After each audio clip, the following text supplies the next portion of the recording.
Bienvenue pour Ensemble c'est tout, une émission pour mettre en avant les indispensables solidarités qui traversent nos sociétés pour composer ou recomposer un art de vivre ensemble. Le secteur social ou médico-social est le 6e employeur du pays. Aujourd'hui, l'avenir inquiète les professionnels qui accompagnent les plus fragiles au quotidien.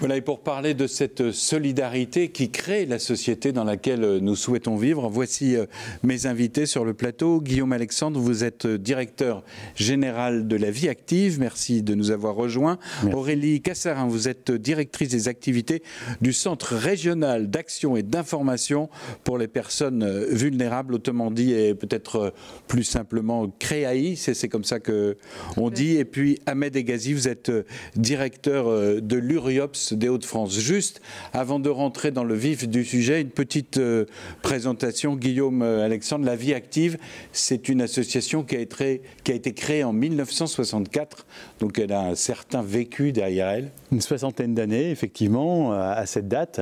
Donc une belle aventure, avec à l'origine des instituteurs qui se mobilisent pour les enfants en situation de handicap. Et puis, au fur et à mesure du temps, tous les champs du handicap et tous les âges du handicap ont été couverts par des actions de l'association. On est allé aussi du côté de l'exclusion, s'occuper des personnes qui n'ont pas de domicile. Et nous sommes aussi aujourd'hui investis dans le domaine des EHPAD pour les personnes âgées, avec aussi des interventions à domicile sur ce type de population.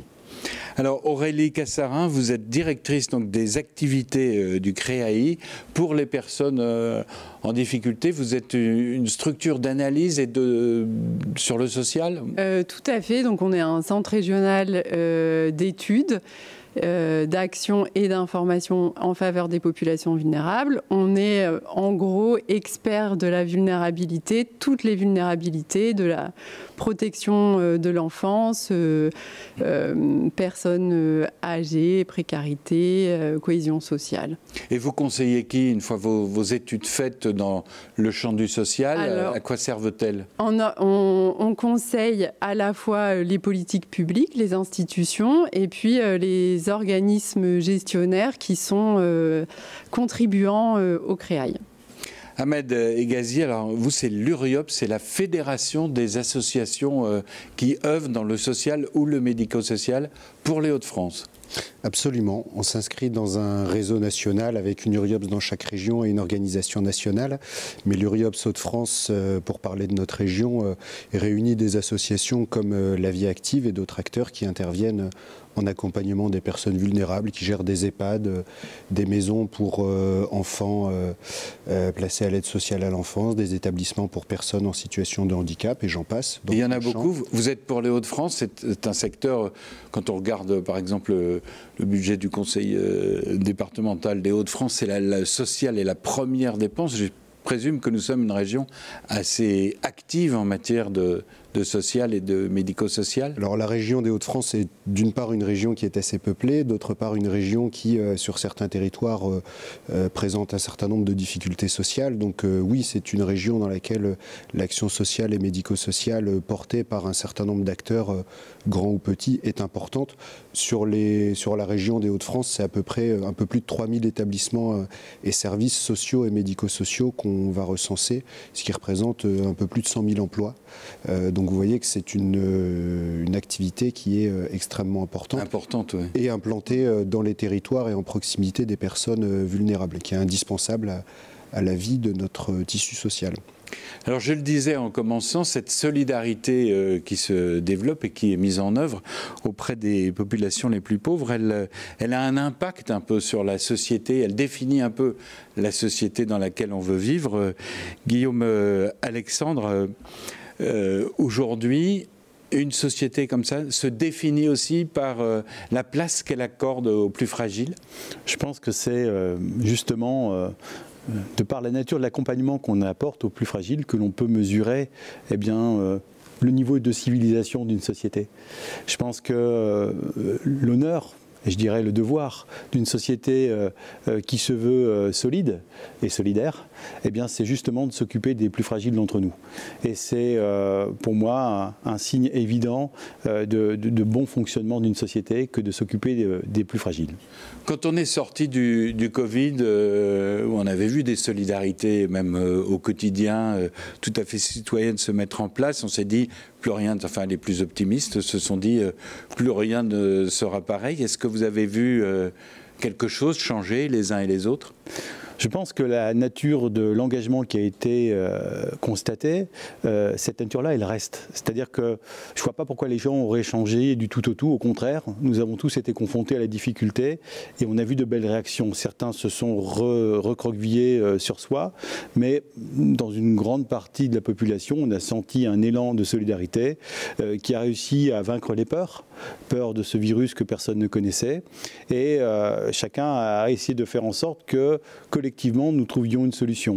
Je pense que cet élan existe. Maintenant, la difficulté que nous rencontrons, c'est de pouvoir faire vivre cet élan plus loin.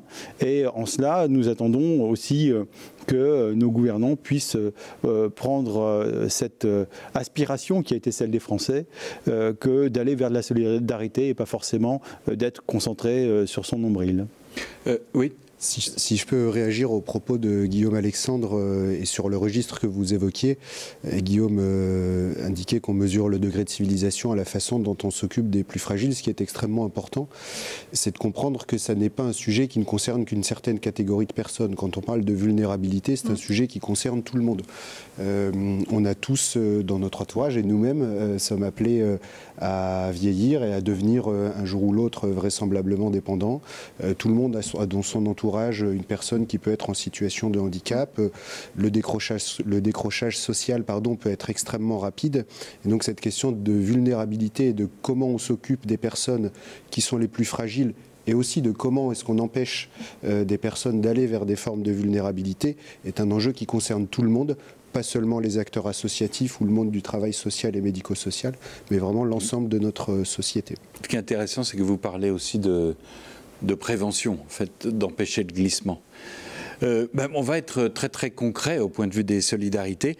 Je vais vous amener à la maison d'accueil de jour de Raymond Dufy à Longnes, puisque ici on prépare peut-être le passage en EHPAD. En tous les cas, déjà, on conserve au maximum l'autonomie des personnes. À quelques mètres de l'EHPAD Raymond Dufy se trouve cette maison. C'est l'accueil de jour de la résidence. Se trouvant d'habitude dans l'établissement, à Longnes, on a choisi de faire autrement, pour une simple bonne raison. Ça permet de déstigmatiser la première entrée en établissement, puisque ça reste quand même une prise en charge établissement, mais sans entrer dans un EHPAD en fait. Donc le premier pas dans un EHPAD est compliqué, donc de pouvoir passer d'abord par un accueil de jour dans une maison qui est bien séparée de l'EHPAD permet progressivement effectivement d'amener un autre regard sur l'établissement. À l'intérieur, c'est comme à la maison. On y retrouve le salon, la salle à manger et la cuisine. Et aujourd'hui au déjeuner, c'est pâtes à la carbonara. Ça leur permet tout de suite déjà de retrouver leurs repères et ensuite de pouvoir transposer chez eux. Ce que l'on souhaite au niveau de l'accueil de jour, c'est que les activités effectuées au sein de l'accueil de jour puissent être reproduites à la maison. Caroline et son père amènent chaque vendredi Marie-Paul. Ils envisagent même de la laisser un jour supplémentaire, car pour tout le monde, c'est le meilleur compromis. C'est une question de commodité et en plus c'est dans une petite maison, elle retrouve des repères. Qu'en maison, je veux dire en maison de retraite, il n'y a pas forcément c'est grand, que là c'est petit, c'est confiné et pour elle c'est mieux. Ça se passe bien et que voilà, même si des fois elle est un peu perdue, ça fait du bien aux deux. Ici, les personnes âgées sont accueillies de 10h à 16h et peuvent venir du lundi au vendredi. Plusieurs choses dans ce sujet. D'abord, l'accueil des aînés, y compris le maintien de leur autonomie, et puis le rôle des aidants, c'est ce qu'on va voir dans cette séquence. D'abord, est-ce qu'on a assez de place pour les personnes âgées ? Ça ne se présente pas forcément très bien, même s'il y a des politiques publiques évidentes qui veulent faire en sorte qu'il y ait un maintien à domicile le plus longtemps possible, et ce qui est très bien, ce qui correspond à la volonté des personnes âgées. Rester au domicile, c'est vraiment quelque chose d'ancré et que l'on comprend parfaitement. Il n'en demeure pas moins que la démographie est là, qu'elle va s'imposer à nous, et qu'aujourd'hui on dénote un certain nombre de manques de places qui ne va que s'accentuer parce qu'on constate aussi que les créations de structures ne sont pas là au rendez-vous pour pouvoir répondre à la demande. En clair, anticipation du vieillissement de la population. On a besoin, chiffres établis, qui ne sont pas vraiment contestés, que l'on retrouve dans des rapports d'ailleurs parlementaires, on aura besoin en 2050 de 320 000 places. Si on est dans les mêmes modes d'accueil, tant au niveau du domicile qu'au niveau des établissements. 320 000 places, c'est un chiffre énorme, avec en plus, imaginez-le bien, non seulement les coûts de construction, mais le personnel ensuite au quotidien pour accompagner. Le personnel, on va y revenir. Ce qui remonte aussi parmi les différents acteurs dont vous fédérez l'action, c'est à la fois aussi ce manque de place, ce manque d'anticipation ou la difficulté d'ouvrir des places. Oui, là aussi, c'était évoqué à l'instant par Guillaume Alexandre, la démographie, c'est une science exacte, et par conséquent, les besoins, ils sont connus depuis longtemps, et il n'y a aujourd'hui pas de réponse. Il n'y a non seulement pas de réponse pas de projet de construction de places pour le mur démographique qui s'annonce à nous, mais on est même en difficulté sur les établissements aujourd'hui. On parle de temps en temps de l'EHPAD de demain, des EHPAD de demain. Pour qu'il y ait un oui, on a fait plusieurs émissions. Pour qu'il y ait un EHPAD de demain, il faudrait qu'il y ait des EHPAD d'aujourd'hui qui soient toujours en bonne santé, qui soient en capacité d'accueillir et d'accompagner correctement les personnes âgées. Qu'est-ce qui freine? Puisqu'on sait que ça arrive. Qu'est-ce qui freine? Ce sont des histoires de coûts au premier chef. C'est-à-dire qu'on est quand même sur des structures qui, à ce stade, sont considérées, encore une fois, 3 rapports parlementaires par 3 couleurs politiques différentes, ce qui veut dire qu'il y a une sorte de consensus qui s'est inscrit dans les rapports, fait donc d'une manière indiscutable, 3 rapports qui insistent sur le fait qu'il faut aujourd'hui augmenter le taux d'encadrement de chacune des personnes qui est accueillie dans un EHPAD. Ça, vous voulez dire, c'est le nombre de personnes qui va s'occuper autour de la personne qui est placée. Excusez-moi, on est à un ratio en fait de 0,5 soignants aujourd'hui auprès de la personne. Il faudrait à minima 0,8.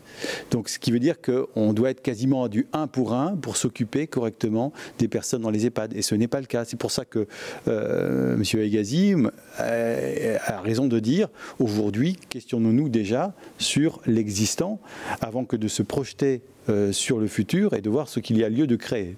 Alors, le fonctionnement de ces EHPAD, si on l'a vu dans le reportage sur l'accueil de jour, il s'appuie aussi beaucoup sur les aidants. Ils sont de plus en plus nombreux, parfois aussi de plus en plus jeunes.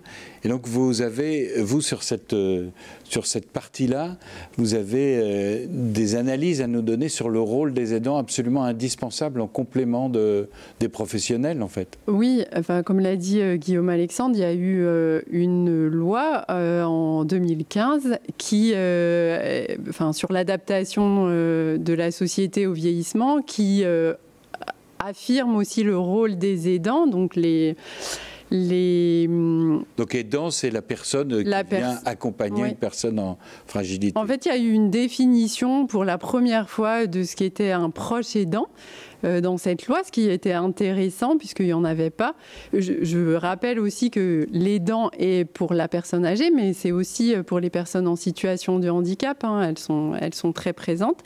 Et donc, il y a eu une reconnaissance de ce rôle d'aidant au sein de cette loi. Et ça aborde aussi la question du soutien parce que être aidant, c'est pas facile. Et elles ont aussi besoin d'être accompagnées. On le voit au fur et à mesure mesure, elles se sentent parfois épuisées, elles manquent d'informations. Quelquefois même, elles meurent d'épuisement avant la personne dont elles s'occupent. Elles ont effectivement des problèmes de santé puisqu'elles se mettent un peu à l'écart et toute leur énergie est pour la personne aidante. Et puis il faut déjà qu'elles se reconnaissent comme aidantes d'ailleurs.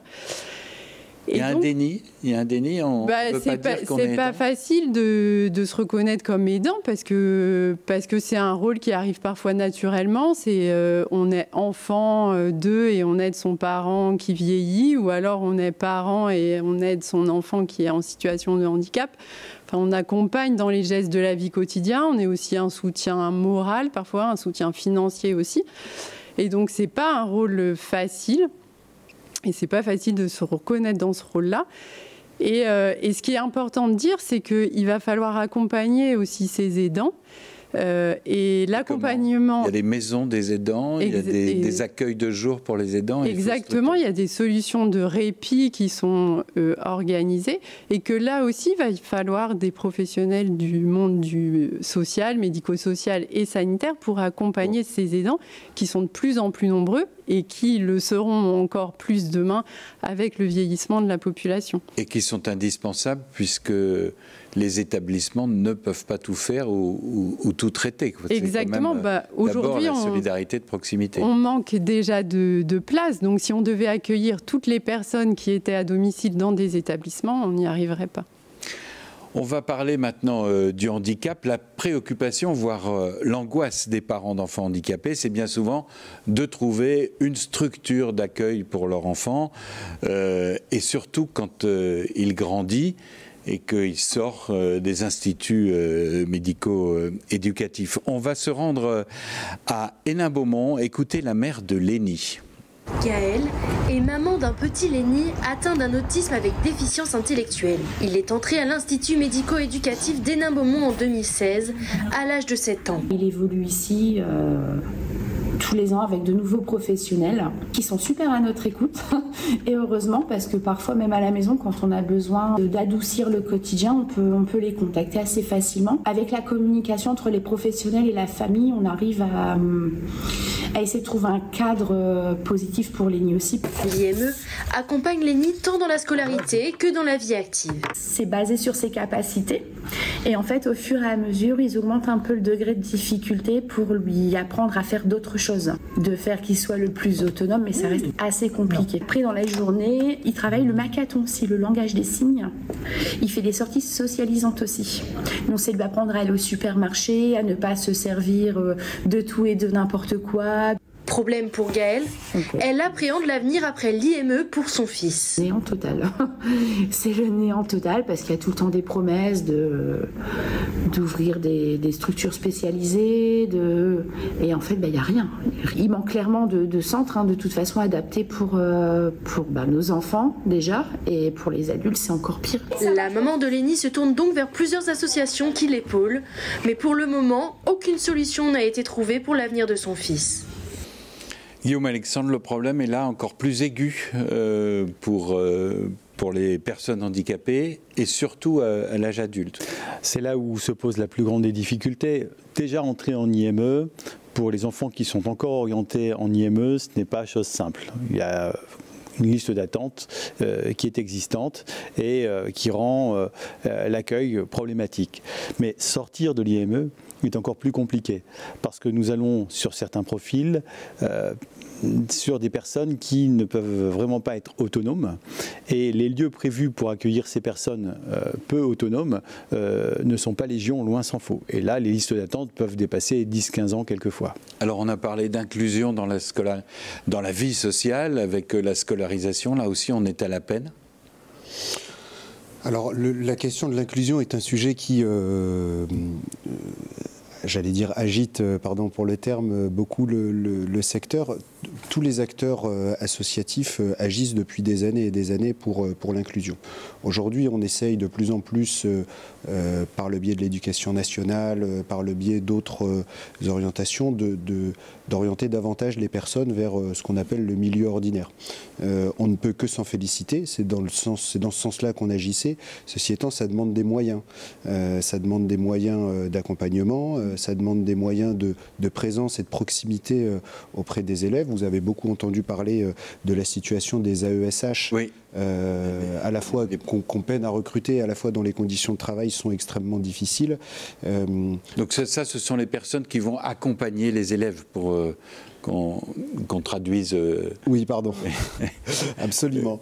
Et c'est une illustration, mais parmi tant d'autres, de la nécessité de pouvoir disposer de moyens qui correspondent à une ambition. Avoir une ambition ou tracer une direction sans avoir les moyens en face de le mettre en œuvre aboutit nécessairement à une dégradation des conditions de vie et d'accompagnement pour les enfants concernés. L'UNAPEI, l'union qui regroupe toutes les associations de type Papillon Blanc, avait sorti des chiffres en 2022. On se retrouvait sur un échantillon de 8000 enfants accueillis dans l'école ordinaire, donc sous un modèle inclusif. On avait, chiffre à l'appui, 18% qui n'avaient aucune heure de scolarisation par semaine, donc ils étaient inscrits mais sans scolarisation. 33% avaient entre 0 et 6 heures et 22% entre 6 et 12 heures. Et la question qui se pose, c'est non seulement quel est l'enseignement qui peut être porté avec aussi peu d'heures, mais également, que fait-on avec ces enfants lorsqu'ils ne sont pas à l'école? Et ça renvoie ensuite à des parents qui sont tenus d'arrêter quelquefois leur emploi pour pouvoir les accompagner. Qui sacrifient leur vie professionnelle. Et ça, vous l'observez aussi dans les analyses que vous faites? Tout à fait. La conciliation vie professionnelle et vie d'aidant est très compliquée. Et on voit que d'ailleurs, c'est beaucoup de femmes qui deviennent aidantes. Et qui arrêtent leur carrière professionnelle pour s'occuper d'un enfant. Majoritairement la maman qui va s'occuper de son enfant. Donc, 60% des aidants sont des femmes. Ce qu'on voit, et ce que vous me dites tous et toutes, c'est le manque de personnel. Cette profession dans laquelle vous œuvrez aujourd'hui est dévalorisée. Elle suscite plus de vocations. C'est une affaire d'argent d'abord? Je pense que le sentiment d'aider une personne est forcément un sentiment positif, ce qui fait qu'on pourrait avoir des gens qui s'orientent vers nos carrières, et il y en a, fort heureusement, pour la beauté du métier. S'occuper, encore une fois, de l'humain, c'est une belle chose, mais se pose quand même la question de la dégradation, au fur et à mesure des années, des salaires. Nous sommes complètement lié aux choix gouvernementaux en ce qui concerne les salaires. Il faut savoir... Le Ségur de la santé ne vous a pas aidé. Vous en êtes resté un peu à la marge. Un chiffre clair, un éducateur spécialisé, ce qui est les gros bataillons dans nos structures, ce sont des éducateurs spécialisés. Un éducateur spécialisé en 2020, il touchait 1,6 SMIC. Aujourd'hui, c'est 1,1 SMIC, et s'il a le Ségur, ça fait 1,2 SMIC. Ce qui veut dire que le Ségur n'a joué qu'à la marge en ce qui concerne la revalorisation des métiers. On constate au contraire, depuis une vingtaine d'années, une dégradation des rémunérations du fait de l'inflation et d'un salaire versé qui ne suit pas l'inflation. Quels sont les secteurs les plus tendus? Vous avez du mal à recruter dans les associations? Honnêtement, il n'y a pas un secteur plus qu'un autre qui... il n'y a pas plus de difficultés de recrutement dans le champ du handicap, de l'accompagnement des personnes âgées, de la protection de l'enfance ou de l'insertion. Tous les secteurs souffrent. On a mené à l'échelle du réseau URIOPS-UNIOPS une grande enquête. On a à peu près 15% des postes qui sont vacants. Ça monte dans certains établissements à 20 ou 25% des postes qui sont vacants. On a à peu près 60% des établissements ou services qui ont dû réduire, voire parfois fermer certaines activités faute de personnel ou faute de capacité d'accueil. Et on voit bien que même s'il y a beaucoup de secteurs qui souffrent de pénurie de personnel, dans notre secteur, quand vous fermez ou vous réduisez une activité, ce sont des personnes en situation de fragilité qu'on n'accompagne plus, qu'on accompagne moins, avec un impact qui est extrêmement important. Et puis, L'autre élément qu'il est nécessaire de mentionner, c'est en face de ces pénuries de personnel, au-delà de la diminution d'activité, comment est-ce que les structures arrivent à se réorganiser?